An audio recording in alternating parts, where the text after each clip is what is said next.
গাছ লাগানোর ক্ষেত্রে ৫ লিটারের এই তেলের ক্যানগুলো যে কতটা উপকারী সেটা তোমরা এই ভিডিওটা দেখলেই বুঝতে পারবে। আমার এই আলু গাছটাকে দেখো কত সুন্দর গ্রোথ হয়েছে।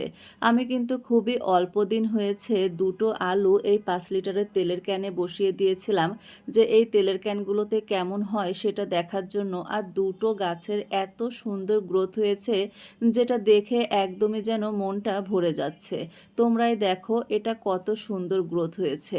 শুধু কি আলু গাছ, আমার বেলকনিতে আমি কিন্তু অন্য সাইডে কচু গাছও লাগিয়েছি ৫ লিটারের তেলের ক্যানের ভেতরে। এই ৫ লিটারের তেলের ক্যানগুলো আসলে খুবই উপকারী।